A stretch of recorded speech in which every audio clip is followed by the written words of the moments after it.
This episode is brought to you by our best friends at DraftKings Sportsbook. College football is back, and it's time to enjoy the tradition, the fun, and the great offers from DraftKings Sportsbook. To celebrate the best time of the year right now, new customers can bet just $5 on any team and get $200 in free bets instantly, win or lose. If that's not enough, you can also place a same-game parlay for a shot at an even bigger payout. Just combine multiple bets into one, like which team will get the win, which team to score first, and more. DraftKings is safe, secure, and reliable. Best of all, you can deposit and withdraw your cash whenever you want.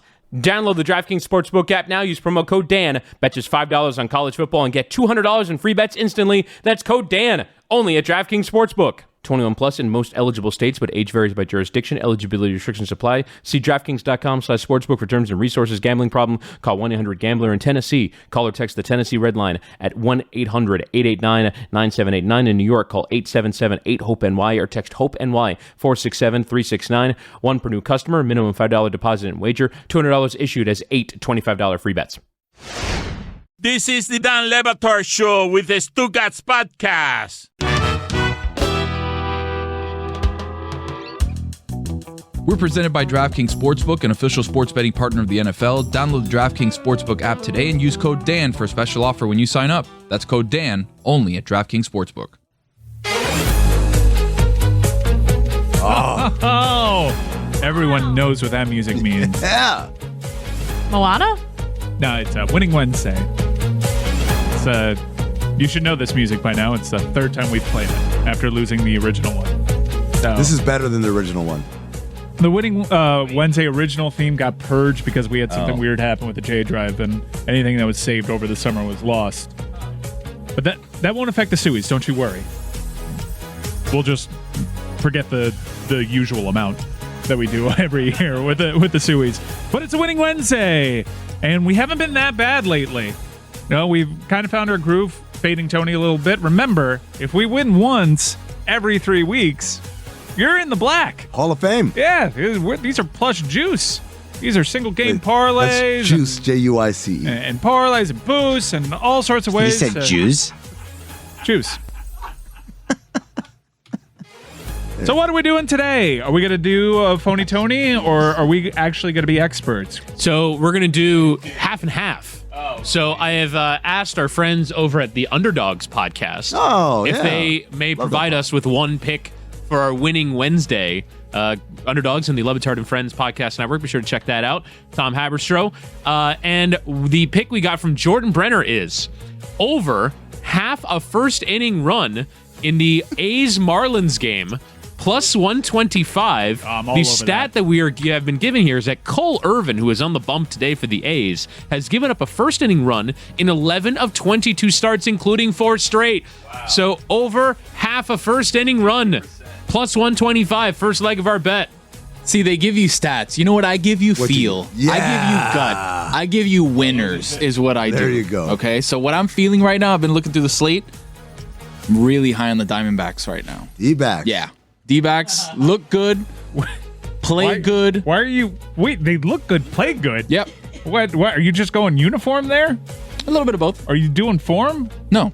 Because it can't again, be Mike, it's not about form. Yeah, don't ask. Do you not get what I'm doing? Right, it's about gut. It's not about form. They are red hot. Thank you. They just won their most recent game. Exactly. You're only good as your last game, right? I mean, Absolutely. Exactly. So I'm gonna take the Diamondbacks money line. You're going Zach Gallen tonight. Milkman. That's right. Yeah. So for the purposes of Winning Wednesday, we are taking the live doggy Royals that are going up against Tony's pick. That's right. We are fading Tony.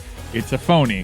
Live dogs. Yeah, with that's the how it Royals. goes, Billy. I'm sorry. Yeah. He feels so good about the Diamondbacks, we're going to go the other way because obviously he's wrong because we're all very bad at this. And that's a Winning Wednesday. An educated pick, courtesy of the Underdogs. Boring. And fading Tony phony. Let's go Royals. What tickled you so much about the half a run in the first inning? First of all, I'm so happy to be here with you. I want to thank the Academy. It's so good to be here. This studio is so small. Oh my God. Imagine when Dan's in here. I'm way too close to you right Is now. Dan sucking up all that air? In space. Tell Amin what you said about the parking garage this morning. So I came down from New York to be here for a couple days, and I'm happy to do it. And I was told by Witty where to park. So he said, he used an expression that I assume is just a young expression. He's like, pound that in your GPS. I didn't know what that meant, but I assume. You said pound that in your GPS? I might have said punch. I might have said punch that in Or your maybe he GPS. said punch that into your GPS. I just assumed, I guess I had to put in the name of the place. So I put in. He's British. It's pounds there, dollars here. Oh, I got it. So I Brexited the garage. I get into the garage and. Are you offended by Brexit? Low-key, 30 has hit Chris Whittingham kind of hard. If he's saying pound that into your GPS. When I walked into this studio, I'm going to a concert with Witty. in a couple of days. I sit down. He's at his keyboard, and he looks up, and he's like, rather excited to watch Kid Cudi. And he just put his head down. He invited me yesterday to go see Kid Cudi. I'm rather excited to go. I'm like, do you like Kid Cudi? Yeah, I know a few of his songs, but, you know, I'm excited to learn more when we go to the concert. I'm excited to learn more.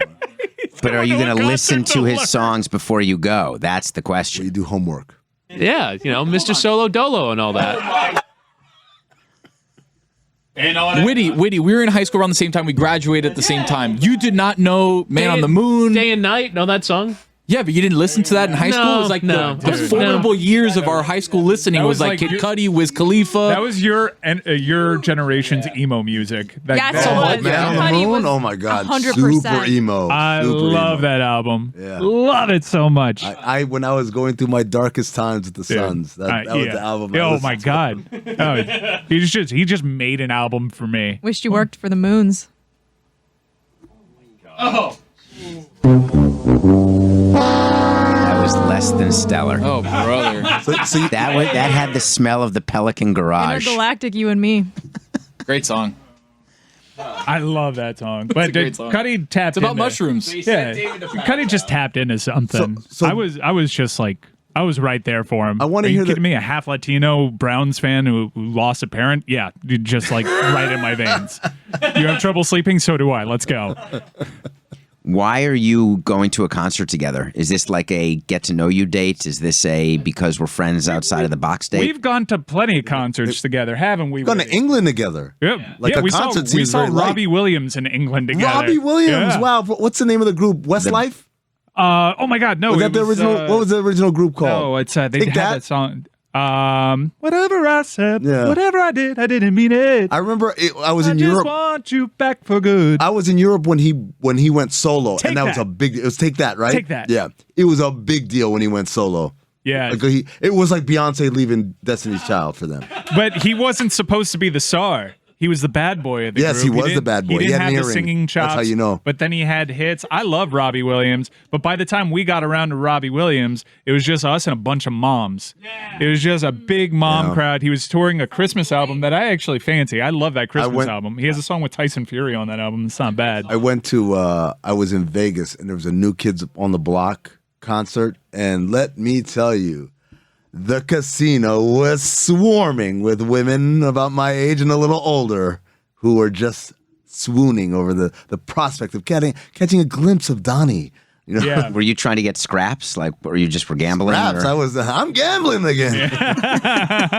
I want to hear more about the garage. So you The garage. You pound it into the GPS, and then what happens? So I'm getting there. I had not commuted from Lauderdale to Miami since 2017, so I'd forgotten how absolutely brutal that is and how uncomfortable it is. So I get to the garage, and I'm sort of shocked that it's a garage, right? I don't know how it's been inspected by Miami Beach. I don't know how it's passed any inspections. I assume there's no Inspections. I mean, yeah. By the way, you want it to collapse like Surfside? I had to park like on the 5th floor, and I'm not happy about it. You have to be worried about that. There was one time they thankfully patched it up, but right by the elevator, there was just a hole. There was just a hole where you could see the ground? floor below. The water level? No. The water table? No, it's like on the 3rd floor. Someone hit one of the blockades over there, one of those pillars, and it ripped it out. And there was just a hole, and you could look down the bottom of the hole and see the elevator down below. I'm just telling you guys that I would not, were I to be in this studio on a daily basis, I would not be parking in that garage every day. Well, you're a clean freak. Well, it's not just that. I don't find it safe. I don't find it good. I didn't enjoy the process of getting into the studio from the garage. Like, that would be a point of contention that would be brought up in any sort of negotiation, that I will not be parking in that garage. Yeah, you're Speaking my language, Samson. you're right about it. It's not great. It's not great, but it's better than walking 3 blocks from 7th Street. We used to do that. Who knew that the common ground that Jess and David Sampson Would be find garages. would be garage safety. When you got down to the first floor, did you like high kick the door open? I enjoy that every morning. You guys gotta stop touching. doing that. I have almost killed my. No You guys touching. have to stop doing that. I'm telling you, people do that. They think they're Patrick Swayze in Roadhouse. They kick the shit out of that door, and they think that no one's walking behind. No, you it. have to. If I've it's been a hit by stairwell, that door twice. You have to. Tony almost took my head off. Why do you have the to other kick it? day. Why can't you just do it with your ass? No, it's stuck. It's stuck, and it's not just a push thing. It's not just like you can bump it with the side. Like, you can go and throw your whole body weight at it, and Sometimes it won't it doesn't open, You yeah. have to kick it. Your It is- podcast door in this studio, I recorded nothing personal. You put me in the podcast That lock room. is finicky. Just so you know, I was done 7 minutes prior to executing my exit from that room. I could not get the door open. And I didn't want to, on my first day here, to be the one calling, saying help or screaming for help.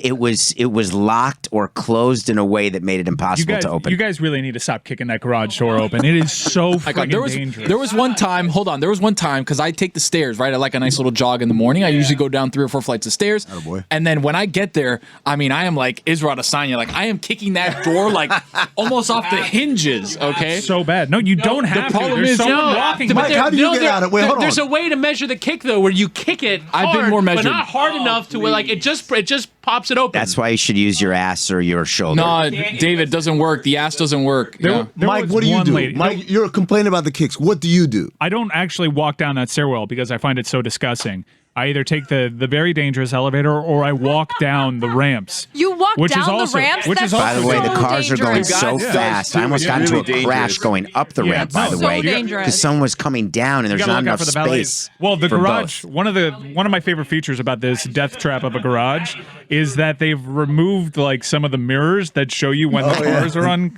I never look at those anyway. The Yeah, blind spot they've mirrors. just- Who they're looks just at those? missing on a couple floors, and they just haven't gotten around to replacing them over a couple of years. So it's Listen, if you guys need representation, I would only say that you have to talk about it is very important, right, for any employer to focus on how their employees get to work. Right. It matters. well, they do. That we have the closest parking imaginable. And it's a lot better than walking the 3 blocks in the summer heat. As difficult as this garage is, like that walk was brutal in the summer, and we'd always have these passing thunderstorms, and you'd have to bring an extra pair of shoes. All I would do is give my 3 employees blocks? options, right? I would give you the Pelican option, but I'd also give you the 7th Street option, and I'd make it neutral, financially neutral for you and let you decide. And even on a daily basis, you could decide, given the weather, given how you're feeling, given what you're schlepping. I like the option scenario. But to me, the most dangerous thing about the garage is the human error, which is it's so disgusting in parts that people kick things with their feet with such a ferocity that honestly, this one woman was having a really terrible day. She came down, and if the door would have hit me, it would have done some serious damage. She felt really bad afterwards and apologized because she knew she took out whatever. But Mike, now that you know, why do you walk so close to the door? There's really not a lot of room You because just I gotta gotta walk like this and you get close. So You you're can do ready that to brace too. yourself. There's not a lot of room between the door and the wall, and then I have to straddle the wall, which is also kind of gross, by the way. I've never touched a single thing in that garage with my hands, ever. It's only feet. did she Buttons on the crane kick elevator, it? toes, door, feet. No, you don't lift your hands to do a crane kick when you're trying to do a door like that because you're risking having your hands touch the wall. You use your So you toes to cannot push the take that button? chance. Everywhere, Billy. You use your toes to push I use my buttons? toes to open doors with That's handles kinda all the gross. time. That's Is this a gross. Well, Running not thing your or just wait, always? your Your coverless closed toes. My literal toes, yeah.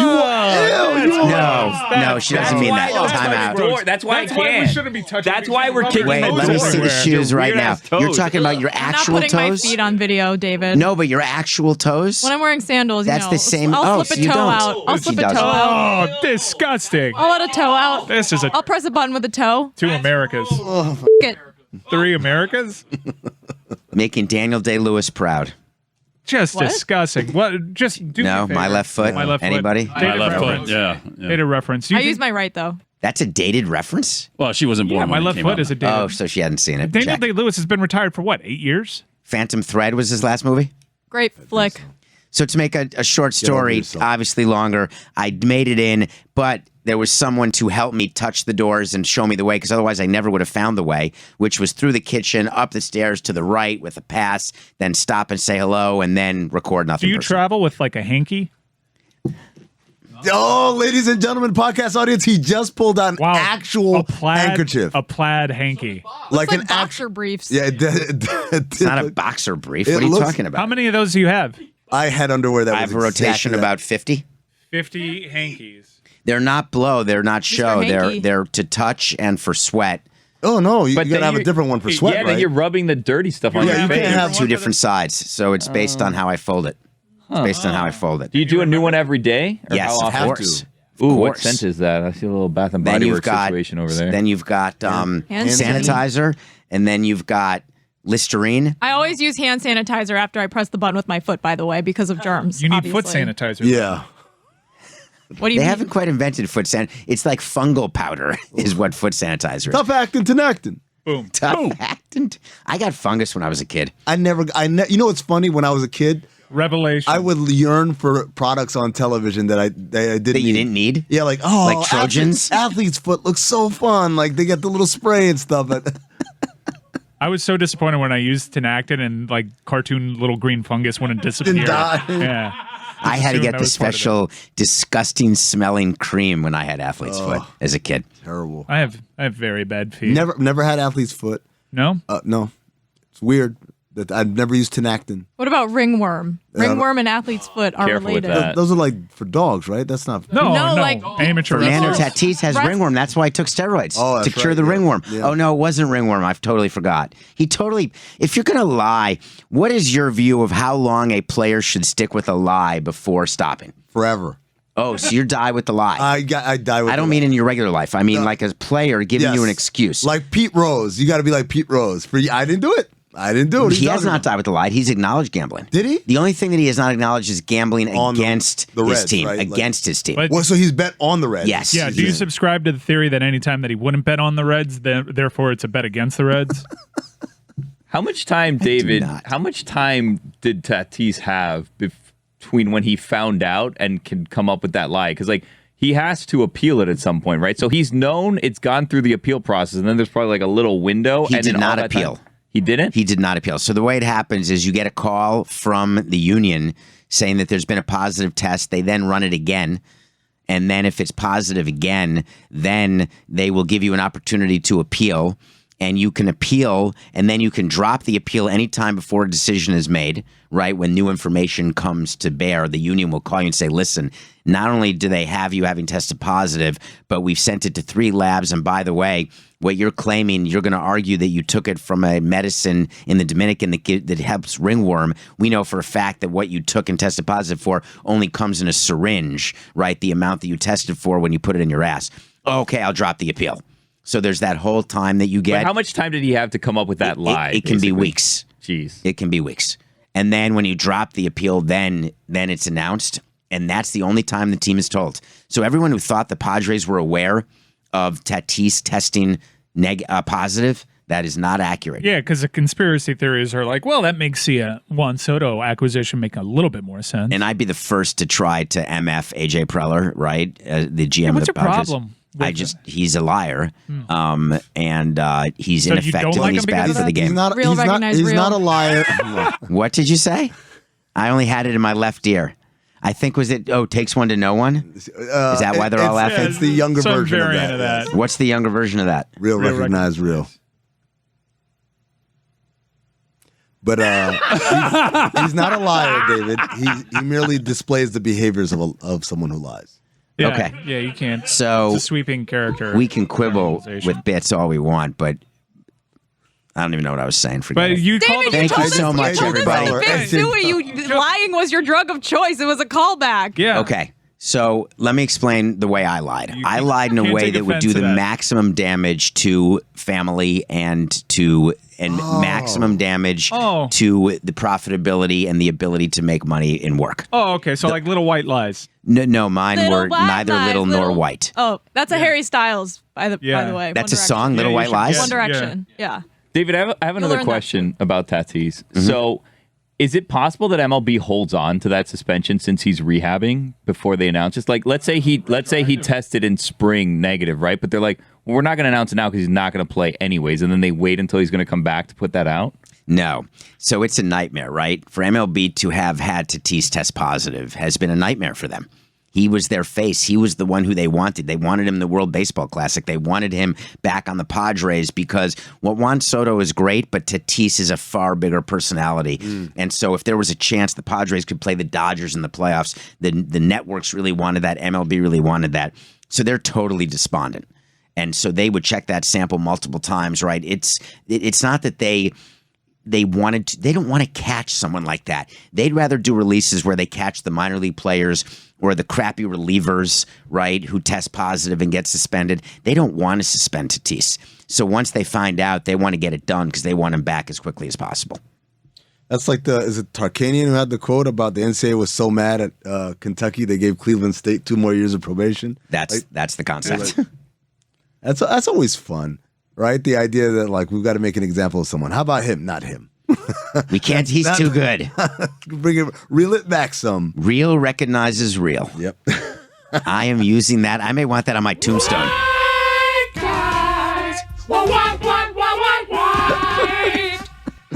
Oh man. Dan Le Batard. The strangest place your son has made whoopee. Like I'm supposed to know that? I made whoopee. Picture it. Stugats. There was a time, I think Christopher was in high school, and there was a time when I saw something I wasn't supposed to see, which was Christopher on the side of the house appearing to be... Whoa. What are you talking about right now? I don't even know. This is going great. No, it was Christopher and a girl, and she must have been bending over to tie her shoe or something because. God.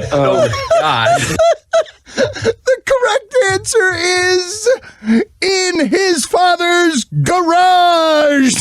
So you were close. You desecrated my garage? The hell happened? Twice. What? This is the Dan Le Batard Show with the Stugats. If you bought the Angels, would you rename them? Yeah, no question. California? Or just Anaheim again? I think I'd go back to California. I think you can do, how about this? California Angels of Anaheim. California Angels of the Los Angeles metro area, parentheses, including Anaheim. Yeah. California, I don't understand. So to me, it seemed a little counterintuitive. They made them the LA Angels to increase their appeal, make them worth more, increase their fan base. What increases your fan base more than just being California Angels? Now you got the whole state. Well, the other thing is that calling them the Los Angeles Angels of Anaheim is the Angels of Anaheim. So like if you're trying to appeal to the Latin fan base of Southern California, you're basically displaying your ignorance of the culture by calling them that. Yeah. And then also the idea that they would ever eat into the Dodgers market is so crazy. Like there's no way. This is a Dodgers town. It always will be. Like they're better off trying to just capture. They would have been better off trying to go south and try to steal the Padres, whatever fans the Padres have. But now the Padres have ruined that by becoming good. So they're kind of screwed. Inter Miami also does that. It doesn't make sense. They go by IMCF, but their official name is Club de Football of Miami. Like it's totally backwards. I don't understand why they do that. So you would think there would be some Hispanic people on hand to be like, that doesn't make any grammatical sense. They're also tied to that stadium through 2029, I think. Isn't that stadium a dump? Yeah, it's terrible. And it is the worst thing. The worst way to spend your time in this state is to attend a day game in Anaheim in the summer. Like it's such an unpleasant experience. And I wonder whether the new owners aren't going to buy the team with the idea of moving them somewhere. Well, that's down the road. I want to bring in David Sampson, expert in the field, because I was going to ask you and Mike both. The Angels seem ripe for relocation, but I didn't know that tidbit about them being locked into their stadium lease. If Artie Moreno is selling, are people that are looking to relocate, David? They won't be allowed to. So no, anyone who buys that team in order to get the 23 votes, which is all that matters, the team will stay. And the whole Anaheim name, that was one of the huge fights that Artie Moreno had with baseball. And we would basically MF him during owners' meetings when attendance would be taken. We would purposely call them by their formal Anaheim name, and he would be fuming, and then he just stopped going to owners' meetings because it was so petty. And he did it. The actual reason, I've spoken to him actually about what his story was. Not only did he want the San Diego market and Los Angeles market, that was not his main factor of why he wanted to get rid of Anaheim. He had such a war with Anaheim that he did not want them recognized in any way as part of the team. So he wanted to have total separation and have people know or believe that Anaheim had nothing to do with the Los Angeles Angels. So why not California Angels? Why Los Angeles? So that's the same Florida Marlins versus Miami Marlins, right? Isn't it better to call yourself the whole state? And there are studies that are done that show that you have to get better affinity, you want to be associated with a smaller geographic area. But wasn't the whole thing that the lease agreement included the stipulation that the name Anaheim had to be in the name of the team? Right. So that was done at a different point. And so what Moreno did is he basically stuck it at the end, but didn't put it on anything official. Right. When he was doing releases, when he was doing contracts or doing any sort of media, he would call it the Los Angeles Angels. And then where the lease specified, he'd include of Anaheim. Remember when it was called the Los Angeles Angels of Anaheim? Mm-hmm. And then they just got rid of the of Anaheim part. I didn't realize they got rid of it. Artie Moreno, this is a spectacular failure, right? Well, you mean buying a team for $180 and selling it for $2.5 billion? Is that the failure part? I guess that's not how I'm looking at it. I'm just saying, like, he was very serious. He spilled money all over the bar. Like, he was very aggressive and zero results to show for this. There are people who believe that once the Anaheim Angels sell, that all of a sudden they'll start spending money, and they don't get it. Artie Moreno's been spending money. His payroll is probably in the 180s. They're like, oh, it's going to be like Steve Cohen. It'll be in the 250s, 270s now. It's going to be great. We'll compete with the Dodgers. The problem with them has not been spending money. It's been spending it incorrectly. He's just a disastrous owner. Rob Manfred, I spoke about it, Nothing Personal this morning. Rob Manfred's doing the Snoopy dance. They've been trying to get Artie Moreno to sell for a decade, and he's now going to get in a yes vote where Artie has been a no vote on everything, and now the new owner will be a yes vote for Rob. So it's a big power change. Mike Schur joins us every day. Where are you joining us from today? Los Angeles, my house of Anaheim. All right. Let's get that stat of the day going. I love Miro, by the way. Start of the day. It is the start of the day. You mean his painting? Start of the day. Yeah. Start of the day. Oh, I thought he meant Kid Miro. I thought so too. Who's Kid Miro? Start of the day. It is the start of the day. Start of the day, start of the day, it is the start of the day.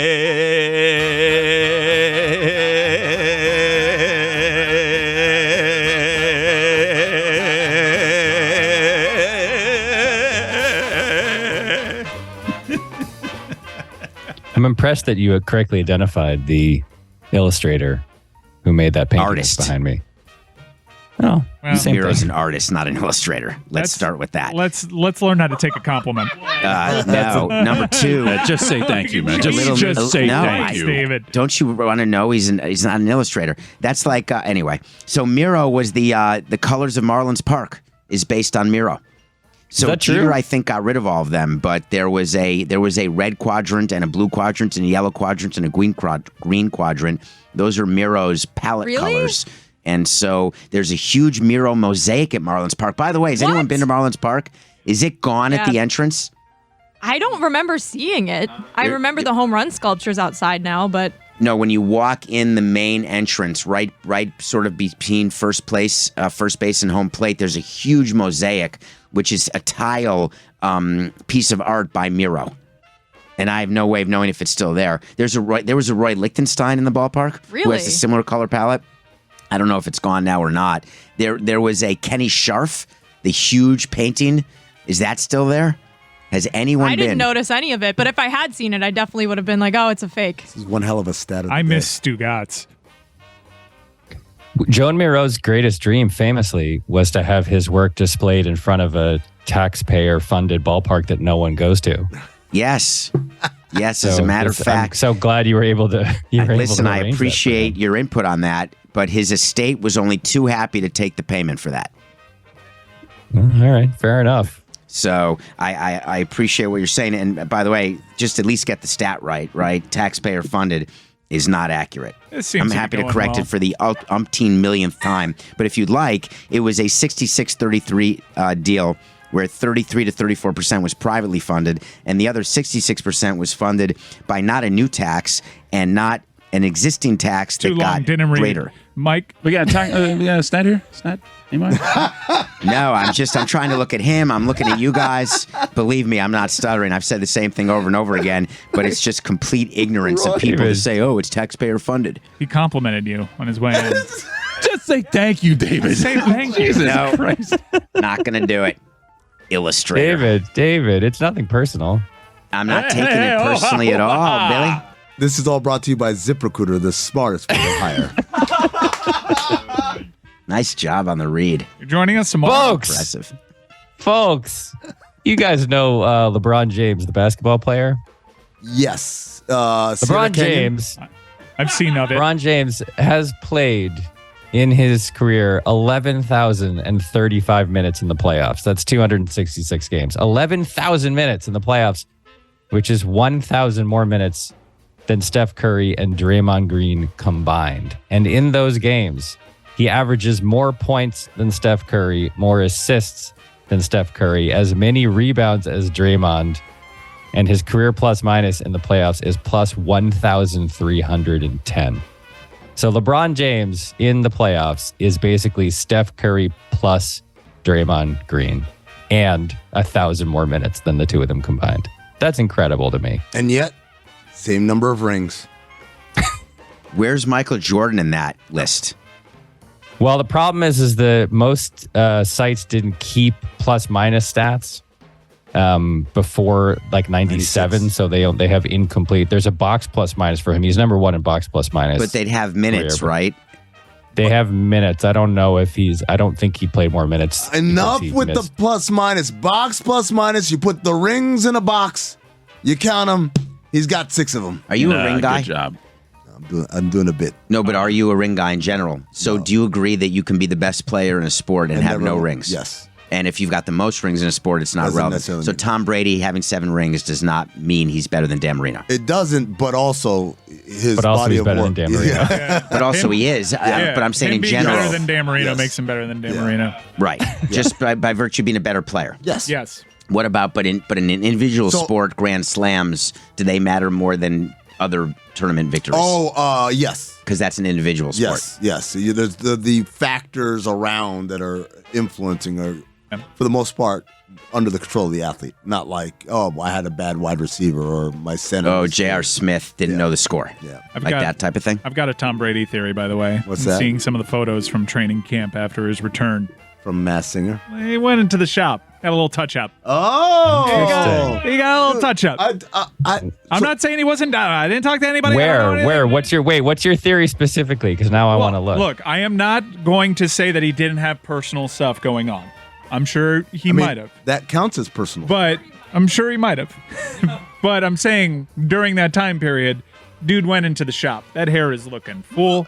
That forehead is looking Wait, you think smooth. he got not Botox or a facelift or a nose job or lip fillers? You think he got hair plugs? I think he touched up the hair. I'm gonna tell you right now. I think he got the whole works. Mike, since the last time we had this conversation about hair transplants in Turkey, I did a lot of research. And it turns out, while it has a great success rate, it is not quick by any means. No. You were going to look like shit for a good 6 months before But it starts. it depends on how dramatic. If you've had several hair plugs, and we know that Tom Brady has certainly had hair plugs in his life, you can do the little touch-up, and after a couple of weeks, you can get away with a comb over. Do you use your back hair to do that? No. They grab it from the back of the head. From the back? Yeah. Literally the back of your head, not the back of your back, or the front of your back. Have you ever seen viral videos of people flying back from Turkey? They all have the bandages on their head. Bleeding. It is the industry standard, David. What kind of ego do you need to require? Do you have hair plugs? No, but I want. Where? Why? Do you know where we can get? Turkey. No, but where do you not have hair? It's it's like my sector hairline 4. used to be here. Now it's all the way back here, and the top of my head also. There's some thinning there, and this part grows unusually thick for me. So I want them to take that. It's a procedure called FUE. They take the individual hairs and then they implant them and then they grow again. I assume I'm not your target demographic, but we've now met for the first time. We're sitting a foot away, and I must tell you, you look great. I wouldn't have thought that you need any hair issues at all. I didn't look at you and say, "Wow, you've got a hair problem." But you're looking at him from the front. Show him the back. Oh, like this part right here. It's thinning. It's thinning, but not abnormally. It's not like there's not. You're going to look smooth worse skin. with hair. I'm telling you, people look worse when they do this. I'm telling you, the stuff they're doing in Turkey right now, fascinating stuff. First level. That's what Turkey's I'm good at. telling everybody, no one can take a compliment in this studio, apparently. Mike Ryan, I have a question for you. Yo.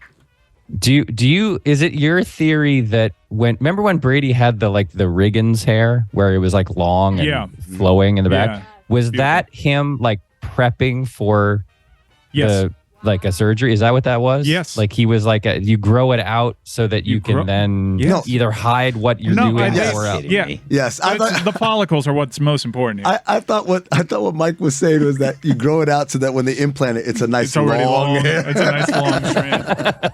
No, but if you look at some of the photos, given what we know about Tom Brady. Here's the problem with your theory, though. Tom Brady, if he's going to a doctor, you believe, my experience is that athletes and people in front offices, you have the ability to get an appointment when you want it. Yeah. Like there's no waiting. Like when teams say, we got an MRI, we'll get the results tomorrow, they're lying to you. The results come within 2 minutes of the MRI. If Tom Brady wanted to get this procedure done, he could have done it during the off season. Do we agree with that? Right. Yeah, and he could have gotten an appointment. That's my problem with your theory. I feel like why would you schedule it for a time when you would draw attention to yourself? And he didn't change it. So this was a permanent renter. You don't know anything about the way the world works for those of us with means. Yeah, he wasn't even planning on being in Tampa. So that kind of threw his whole off season. But once he unretired, he could have gotten it done that day. Why wouldn't he do the Masked Singer allegedly during that off time either? If maybe there was something that he felt like, I'm going to reach a whole new audience. I should probably get a little touch up. And he did it on the way. I think Tom Brady heard me say that when I was in Africa and I asked all those people, so I was in Africa for a month. I asked thousands of people during the course of the month. You think literally, he heard that? I think not so. one had heard of Tom Brady. No. Not one. America's a very provincial place. There are Much more things so that than we think believe. are like, big deal. Like, nobody knows. Nobody cares. And Jess, you made that remark. Remember you told Dan? Like, no one knows who Ezra Miller is. Will Smith is world-renowned. Exactly. Dan was trying to make a point about, why aren't we paying as much attention to this? I'm like, Dan, the Will Smith Oscars thing was an international incident. My sister lives in the continent of Africa, and people asked her about it the entire next day. Angola. Right. Wow. Have you been to visit? No, never. I've been to South Africa, but I've never been to Angola. Would you go to Angola and visit? Maybe. You would need a month off work. It's far. Good thing we have unlimited PTO. True. All right, I'll see you guys next I think Dan and Stu gets to take as much time as he wants, so just take as much time as you need. Thanks. All right. Well, you're the boss today, so. Just go. I think that's how it works. I'm saying go to Angola. If you have a chance to go, you got to go. And park on 7th Street. Thank you, Mike. We'll talk to you tomorrow. All right. Bye, folks.